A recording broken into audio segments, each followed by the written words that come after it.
हम सोचते हैं अरे राम मोहम्मद और ईसा मसीह एक ही तो हैं, जो बात बाइबल कहती है वही कुरान कहती है, जो कुरान कहती है वही गीता कहती है, जो गीता कहती है वही तो सब कहते हैं।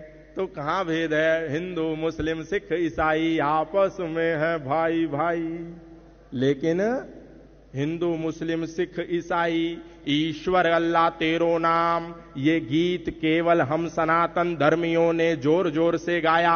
ये गीत केवल राम के मानने वालों ने अपने राम मंदिर में सुबह और शाम सुनाया। लेकिन ईश्वर अल्लाह तेरो नाम, ये गीत आपको कभी भी किसी भी देश और विदेश और विश्व की मस्जिद से सुनने में नहीं आया। ये गीत आपको कभी मदरसे में किसी मौलाना और मुल्ला मौलवी ने नहीं गुनगुनाया।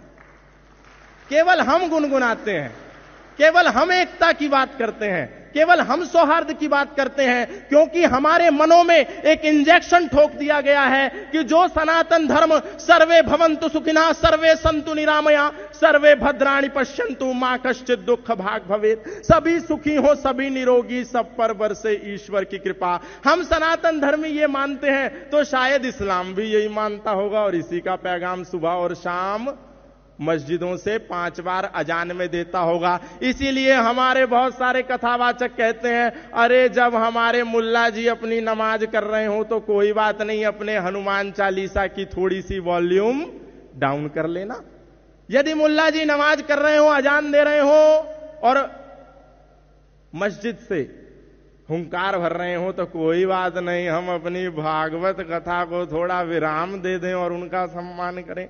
क्योंकि हमें लगता है कि सनातन धर्म कहता है संगच्छध्वम संवदध्वम संवो मनांसि जानताम देवा भागम यथा पूर्वे संजानानाम उपासते। सब लोग प्रेम से रहें, सब लोग मिलकर रहें, सब लोग एकता में रहें, सब लोग संयुक्त होकर के रहें, सब लोग अपनत्व के साथ रहें, सब लोग ममत्व के साथ रहें। तो शायद इस्लाम भी ऐसा कहता होगा। हम लोग सोचते हैं क्योंकि सनातन धर्म का उद्घोष है, क्योंकि राम का उद्घोष है, क्योंकि राम राज्य का उद्घोष है, इंद्रम वर्धन्तु अप्तुरहा पागनन्तो रावणा कृण्वन्तो विश्वमार्यम, अपने भीतर की बुराइयों को निकालते हुए अच्छाइयों को बढ़ाते हुए इस संसार को आर्य बनाओ, मेक दिस यूनिवर्स नोबल।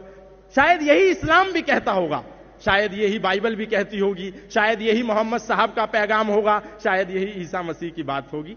और इसी कंफ्यूजन में हम लोग भटक जाते हैं और भ्रमित हो जाते हैं और उनके चाकुओं की, उनके तलवारों की भेंट चढ़ जाते हैं। हमको लगता है कि जैसे हम लोग कहते हैं अयम निजः परो वैति गणनाम लघु चेतसाम उदार चरिता नाम तो वसुधैव कुटुंबकम, जो मर्यादा पुरुषोत्तम श्री राम का मुख्य उद्घोष है कि अयम निजः परो वैति, ये छोटा, ये बड़ा, ये ऊंचा, ये नीचा, ये अपना, ये पराया, ये गोरा, ये काला, ये अमीर और ये गरीब, ये दुर्भावना है, ये सोच संकुचित मानसिकता वाले लोगों की है। इसीलिए तुम पूरी वसुधा को अपना परिवार मानो। मर्यादा पुरुषोत्तम श्री राम का ये मुख्य उद्घोष है, राम राज्य का ये मुख्य उद्घोष है। हमको लगता है शायद अल्लाह ताला का भी ये उद्घोष होगा और इसीलिए हम मूर्खतापूर्ण हरे कृष्णा हरे रामा हरे कृष्णा हरे रामा इसके साथ साथ बोलते हैं अली मौला अली मौला अली मौला अली मौला अली मौला अली मौला अली मौला अली। कहां?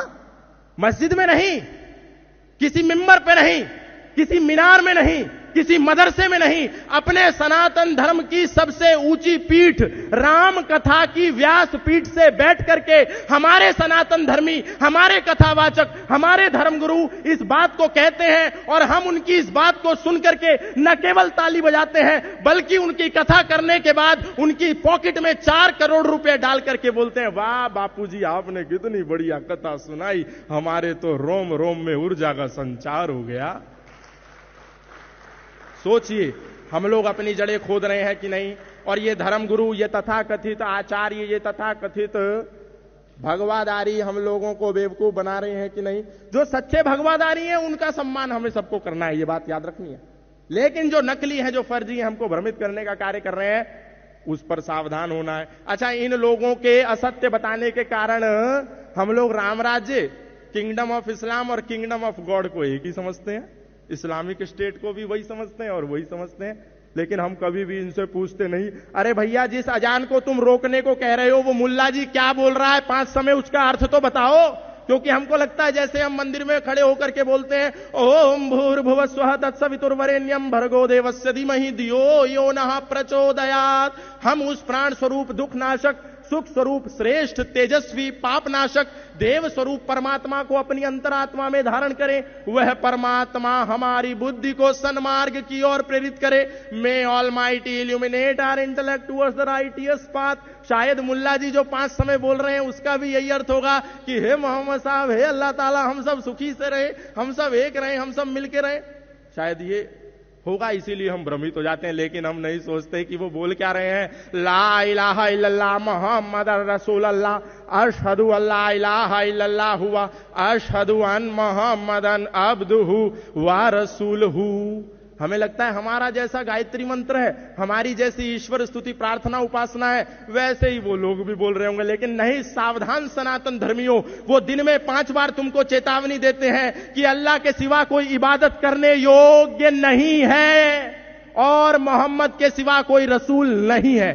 वो चेतावनी देते हैं और हम मूर्ख हिंदू, हम मूर्ख सनातन धर्मी अपनी कथा को बंद करके उनकी चेतावनी को सुनने के लिए कान लगा लेते हैं। अरे मुल्ला जी का चेतावनी देने का समय हो गया, जरा कथा को रोक दो, जरा हनुमान चालीसा को रोक दो।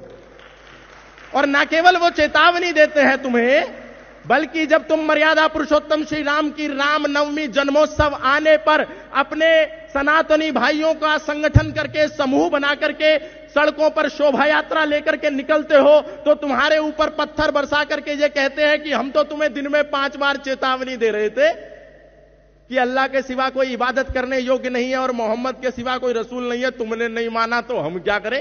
तुम तो सुन रहे थे। अब लो आंसू गैस के गोले मस्जिदों के ऊपर से, मदरसों के ऊपर से, मिंबर और मीनारों के ऊपर से तुम पर बरसाए जाते हैं, तुम पर पत्थरबाजी होती है और फिर भी तुम नहीं सुधरते और कहते हो ईश्वर अल्लाह तेरो नाम सबको सन्मति दे भगवान। अब सनातन धर्मियों का क्या होगा? अरे कौन बचाएगा तुमको? तुम्हारे अस्तित्व पर संकट है। तुम्हारी भूल है कि तुम वेद को, उपनिषद को, दर्शन को, गीता, महाभारत और रामायण को कुरान की श्रृंखला में ला करके खड़ा करते हो और बार बार कहते हो कि जो कुरान कहती है वही गीता में योगेश्वर श्री कृष्ण कहते हैं। अरे सावधान हो जाओ सनातन धर्मियों और पढ़ो अपनी गीता को, पढ़ो अपने उपनिषदों को, पढ़ो अपने वेदों को, पढ़ो अपने मनुस्मृति को, पढ़ो अपनी रामायण को और पढ़ो उनकी कुरान को, पढ़ो उनकी हदीसों को, ताकि तुमको पता चले कि धर्म क्या है और अधर्म क्या है, ताकि हम लोगों को पता चले सत्य क्या है और असत्य क्या है। हमको पता नहीं चलता, हमें लगता है मुल्ला जी मस्जिद में, मदरसे में कीर्तन कर रहे हैं।